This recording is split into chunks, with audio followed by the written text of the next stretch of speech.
Nanone tubahaye ikaze abadukurikiye kuri YouTube channel yitwa Prime Empire. Ndakwibutsa ko turakora subscribe kugira ngo ujye ubona amakuru agezweho ako kanya. Nta gutinda, reka dutangirane n'ijambo Donald Trump yavuze, noneho turisesengure byimbitse.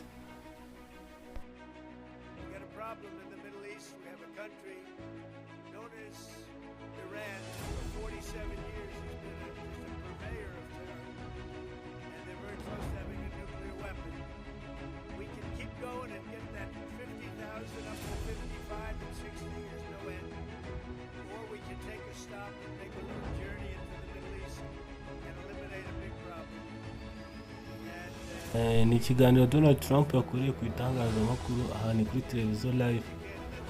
Hashize amasaha makeya cyane kuri televiziyo ari kuvuga ko yumvikanye na Iran yuko bagiye guhagarika intambara, yuko intambara bari mu biganiro byo kwihagarika hakaza amahoro, noneho bagafungura n'uriya muhora Hormuz. Ku batazi uwo muhora Hormuz ni akayira gatoya cyane k'umugezi gaca mu bwato buzana peteroli nyinshi cyane ku isi. Uyu muhora wa Hormuz rero ufunzwe bw'intambara yatangiraga Amerika na Iran irawufunga kugira ngo batazajya babona uko batambutsa peteroli, cyane cyane abafatanyabikorwa ba Amerika harimo Arabia Saudite n'ibindi bihugu, kuko n'abantu bacuruza peteroli nyinshi cyane ku isi, kandi iyo peteroli yabo yose yanyuraga muri uwo muhora. So hano Donald Trump yari kuvuga ukuntu umuhora Hormuz ugiye gufungurwa kubera ibiganiro yagiranye n'abahagarariye Iran, gusa bidatinze cyane. Mu kanya tugiye kubyinjiramo deeply, tujya tuvuga uburyo abayobozi ba Iran ibintu bavuzeho. Gusa kuri iyi nshuro biratangaje cyane, birasekeje ko ibyo Donald Trump yari kuvuga abayobozi ba Iran babinegirije cyane, bavuga yuko ibyo biganiro nyine yabyikoranye batabikoze. So ndakwibutsa niba utarakora subscribe gukanda subscribe akantu munsi, kandi so subscribe gakandeho, kandi kunzogera or ujye ubona ibiganiro byose nzajya nkora bibonere ku gihe, ubashe gusobanukirwa n'ibintu byinshi tuzadusobanura. Gusa kuri inshuro ni iki kiganiro twakoze. Abayobozi ba Iran bavuze ko ibintu Amerika yatangaje ari ibihuha, dore yuko bavuze yuko atari ubwa mbere bakumvikana na Amerika ibintu then after ikaza kurasa nyuma, kandi bari mu biganiro. Perezida wa Amerika Donald Trump akimara kubona abayobozi ba Iran bamuvugurije, yese abasubiza yarakaye cyane, yanditse ku rubuga rwe rwa X yarakaye cyane, ari kuvuga ati abayobozi ba Iran turumvikana, gusa bamwe na bamwe ntago babifata uko twabyumvikanyeho. Ati niba twumvikana n'abayobozi bamwe abandi bakaza bari gukora opposite ibyo twumvikanye, ni ibintu bibabaje cyane.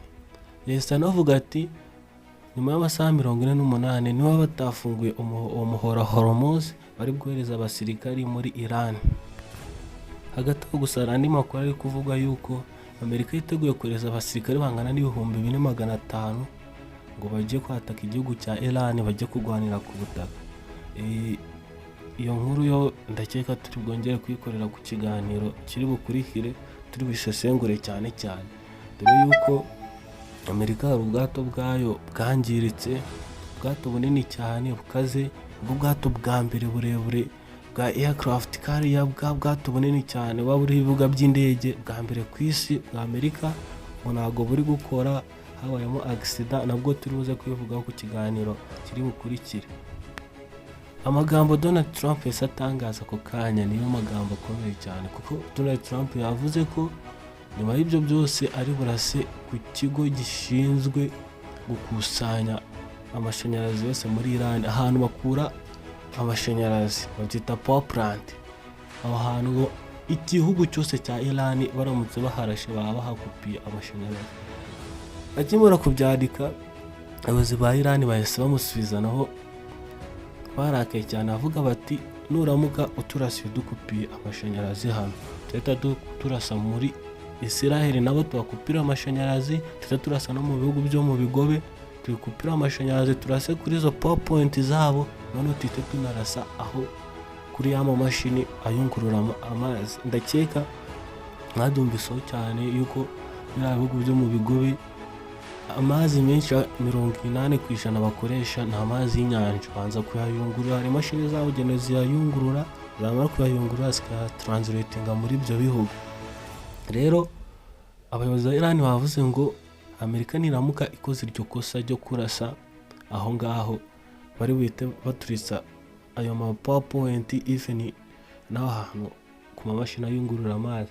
Ndakeka ibyo ni ibintu bibi cyane Donald Trump ntabwo yabihitamo, kuko aramutse abikoze mu byumweru 2 byonyine abantu benshi cyane muri ibyo bihugu baba bamaze gupfa byo mu bigo, kuko amazi ni ikintu cy'ingenzi cyane.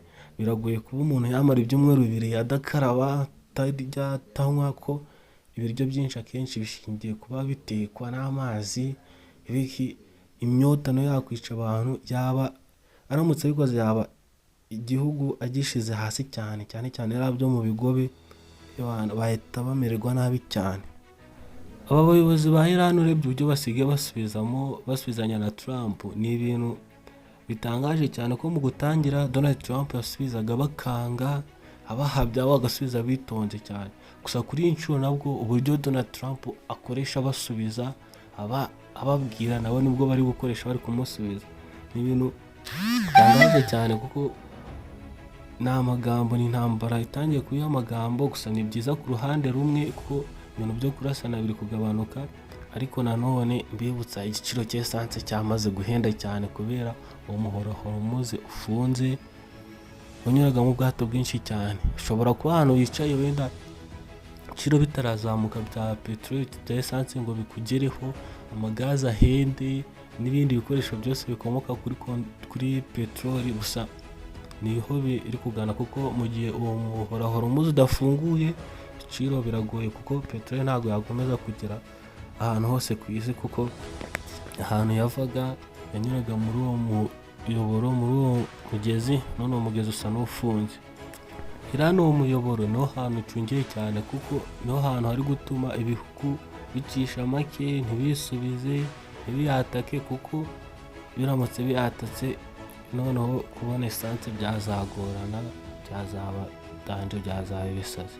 Gusa nanone no muri aka kanya na gaze yatangiye guhinduka ukuntu, urumva nyine ntabwo byari byazamuka cyane ngo bigere inaha muri Afurika, cyane mu Rwanda, gusa nyine birakaze cyane.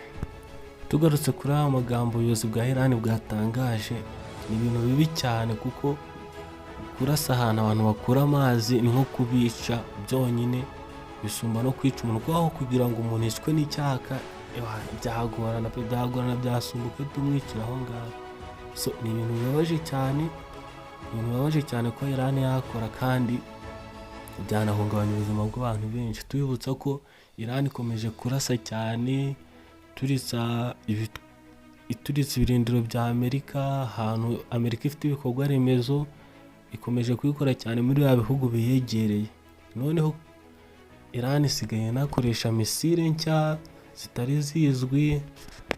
Intambara igitangira byari bigoye cyane yuko Iran yarasa muri Israel, gusa buno iri kugezaho ibisasu. Ni ibintu bibi cyane, kuko no mu makuru yandi hari gutrendinga mu minsi yashize nuko Iran yarashe igitwaro muri Israel gihitana abantu benshi cyane, gihitana abantu 111, abandi barakomereka. Urumva ni ibintu bibi cyane, ni ibintu intambara imaze kugera ku rundi rwego, imaze gukara intambara nimbi, imaze gukara. Noneho cyane ibi intambara iri kwangiriza, iri kwafekta ahantu ku isi hose, kubera ikintu cya esanse kiri kuzamo ibikomoka kuri peteroli, amavuta, kwa biri kuzamo. Intambara iri ko affect to all world, iri ko affect isi yose kabisa.